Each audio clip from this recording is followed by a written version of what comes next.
अस्सलामुअलैकुम। मैं हूँ रुबीना और आप देख रहे हैं कुक विद रुबीना। तो आज हम चपली कबाब बनाने जा रहे हैं, तो चलिए शुरू करते हैं। बिस्मिल्लाहिर्रहमानिर्रहीम। तो मैंने 2 प्याज लिए हैं, वज़न में तकरीबन 1 पाव हो जाएंगे, तो इनको बारीक चॉप कर लेंगे हम। 2 चम्मच मैंने बेसन लिया है और 1 अंडा लिया है।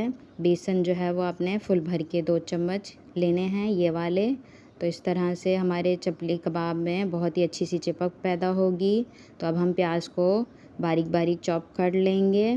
टमाटर को भी 3 अदद मैंने टमाटर लिए हैं, इनको भी बारीक बारीक चॉप कर लेंगे।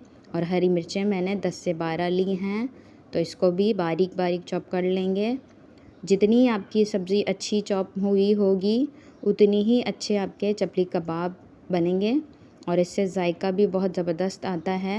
तो आपने सब्ज़ियाँ इतनी ही लेनी हैं। तो टमाटर और हरी मिर्चों को भी हमने काट के रख लिया है साइड पे। अब हम मसाले देख लेते हैं।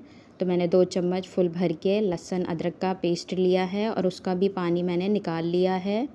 और 1 चम्मच मैंने ज़ीरा लिया है, 2 चम्मच कुटी हुई लाल मिर्च ली है, 1 चम्मच पिसी हुई काली मिर्च ली है, 1 चम्मच फुल भर के नमक लिया है और 2 चम्मच फुल भर के मैंने चपली कबाब मसाला लिया है। तो ये सारे हमारे मसाले हो जाएंगे। तो इसी तरह से आपने इतना इतना ही डालना है, इसी से ही परफेक्ट हमारे चपली कबाब तैयार होंगे। और इधर मैंने आधी गड्डी हरा धनिया लिया है, इसको भी धो के खुश कर लेंगे। तो इधर हमने कीमा लिया है, कीमा 1.5 किलो है। तो इसको अच्छी तरह से हम धो लेंगे, फिर इसका पानी खुश कर लेंगे। पानी बहुत अच्छी तरह से हमने निकालना है। तो देखिए मैंने भी निचोड़ के रखा हुआ है, जितना स्टेनर में निकल जाए, बाकी आपने हाथ से निचोड़ना है।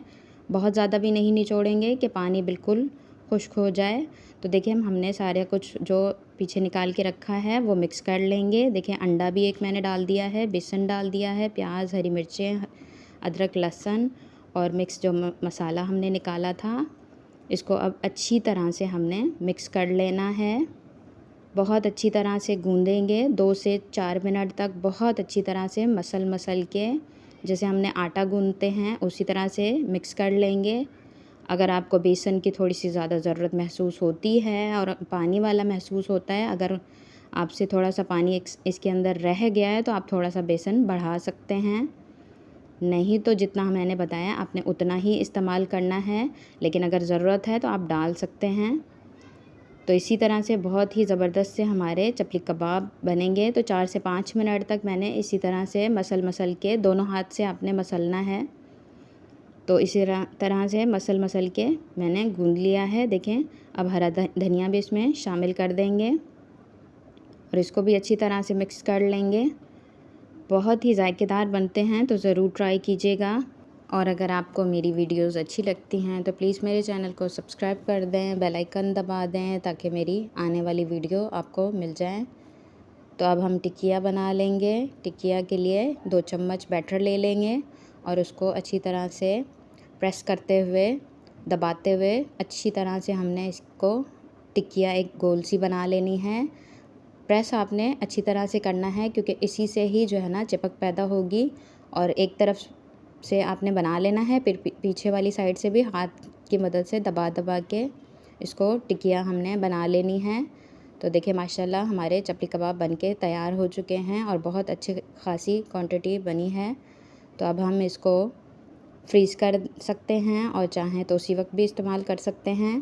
तो अब हम इसको फ्राई करके मैं दिखा देती हूँ आपको। तो सबसे पहले हल्का सा ऑयल गरम कर लेंगे और इसके अंदर चपली कबाब फ्राई कर लेंगे। पहले एक तरफ से अच्छी तरह से फ्राई हो जाए तो फिर दूसरी साइड से पलट लेंगे। देखिए माशाल्लाह बहुत ही ज़बरदस्त से हमारे चपली कबाब बनके तैयार हुए हैं। बिल्कुल टूटेगा भी नहीं, फटेगा भी नहीं, बस जैसे मैंने रेसिपी बताई है तो उसी तरह से आपने फॉलो करना है। तो बहुत ज़बरदस्त आपके चपली कबाब बनके तैयार होंगे। जैसे आपने बाज़ार से लेके खाए हों इतने ही जायकेदार बनते हैं।